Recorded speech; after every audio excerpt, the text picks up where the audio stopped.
Fricción. El desarrollo teórico de esta presentación abarcará el estudio de la fricción en seco en condiciones estáticas. Dentro de las interacciones más comunes y frecuentes que presentan los cuerpos está la originada por el rozamiento entre ellas. Sabemos que todos los cuerpos presentan cierto grado de rugosidad mientras estén en contacto y tiendan a moverse o se muevan uno con respecto a otro. En estas circunstancias aparece una fuerza que en el campo de la ingeniería tiene especial importancia, por ello su estudio y cuantificación. Tal fuerza se conoce como fuerza de fricción, que es la que permite que una persona camine, que exista el desgaste de piezas mecánicas en contacto o inhiba determinados tipos de movimiento. La fuerza de fricción se presenta cuando dos cuerpos tienden a deslizarse o se deslizan uno con respecto al otro, no importando su estado físico. Si el fenómeno ocurre sin la presencia de fluidos, estaremos hablando de fricción en seco. De lo contrario, será una fricción viscosa. Asimismo, si el fenómeno se presenta sin movimiento relativo, la fricción es estática. Y cuando se rompe el estado de reposo, la fricción se denomina cinética o dinámica. Para introducirnos en el estudio del fenómeno de la fricción estática, partiremos de un hecho experimental que consiste en colocar un cuerpo A de peso W sobre una superficie horizontal rugosa.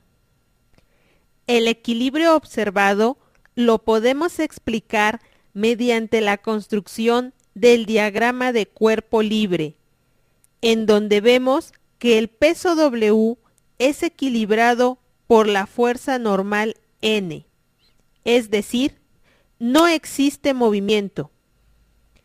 Si ahora intentamos mover el cuerpo aplicando una fuerza horizontal P con ayuda del dinamómetro D, observamos lo siguiente: que el cuerpo no se mueve y que la lectura del dinamómetro muestra incrementos en la magnitud de la fuerza aplicada. Pero, ¿por qué no se mueve? No hay movimiento porque suponemos que existe una fuerza que interactúa entre la superficie horizontal y el cuerpo, misma que contrarresta a la fuerza horizontal. Esta fuerza es efectivamente la fricción Fr. Al construir el diagrama de cuerpo libre de este fenómeno y considerando el equilibrio evidente, deducimos que esta fuerza debe actuar tangencialmente entre las superficies en contacto. Otra característica de la fuerza de fricción se notará claramente si incrementamos gradualmente la magnitud de la fuerza P. Dicha magnitud se registrará en el dinamómetro hasta que el cuerpo esté a punto de moverse. Un instante antes del movimiento inminente, la fuerza de fricción alcanza un valor máximo, al que llamaremos Fr', por lo que se puede concluir que la fuerza de fricción estática no tiene una magnitud constante, es decir, varía desde 0 y hasta el máximo valor registrado por el dinamómetro.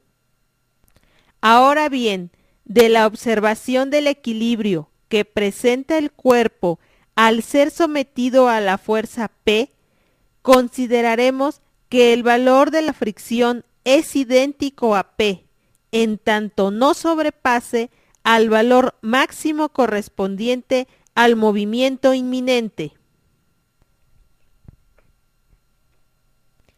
El incremento de la magnitud de la fuerza de fricción se debe al agarre entre las protuberancias de los materiales. Es importante mencionar que tales protuberancias son sólo visibles a través de un microscopio. Al superar el efecto de agarre, se presenta el movimiento relativo de los cuerpos y la fuerza de fricción cambia de estática a cinética, Fr subíndice C, que posee un valor inferior a la fuerza de fricción estática máxima Fr'. Enfatizaremos que esta fuerza actúa de forma tangencial a las superficies en contacto y es una componente de la resultante R, de la interacción entre el cuerpo y la superficie horizontal. La otra componente de R se presenta perpendicular a las superficies en contacto y es la fuerza normal N. Si ahora repetimos el experimento anterior, incrementando el peso del cuerpo sin modificar la naturaleza de los materiales en contacto, podemos registrar las magnitudes de la fuerza de fricción máxima Fr' para cada caso mediante las lecturas en el dinamómetro.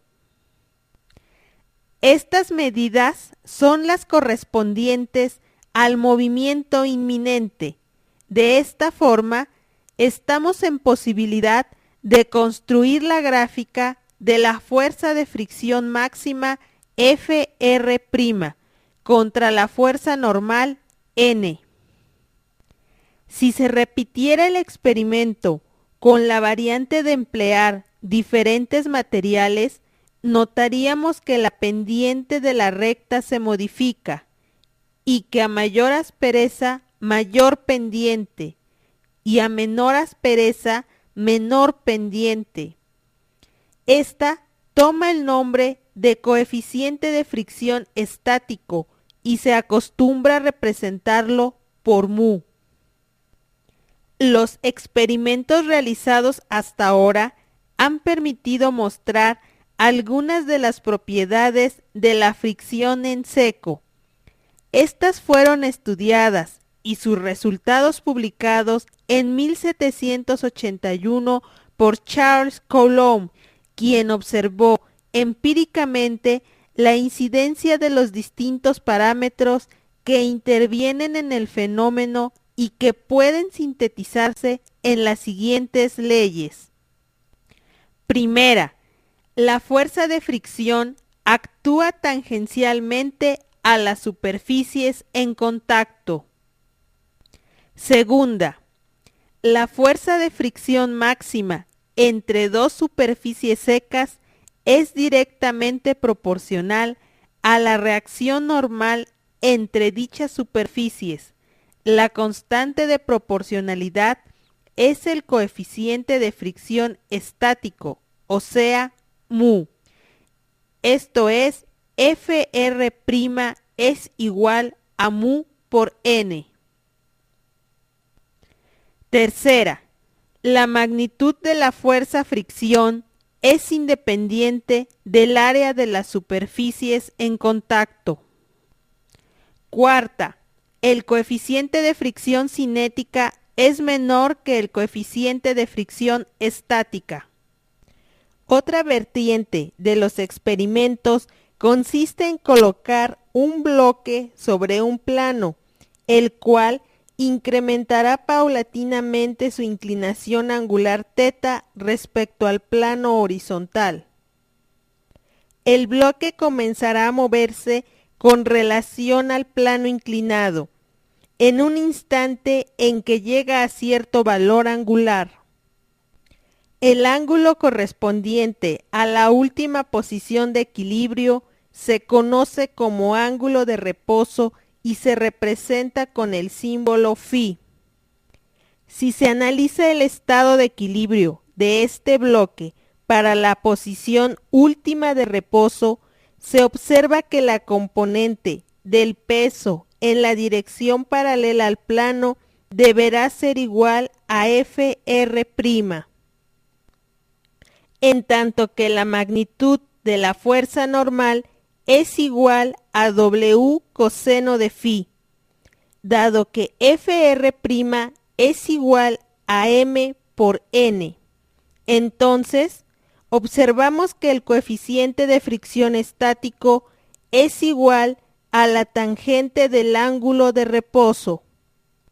La comprensión de las leyes que rigen el comportamiento de la fricción, sea en superficies secas o bajo la presencia de fluidos, nos permitirá entender los efectos benéficos o nocivos que esta fuerza puede causar en la práctica de la ingeniería. Con esto damos por finalizada la cápsula de fricción.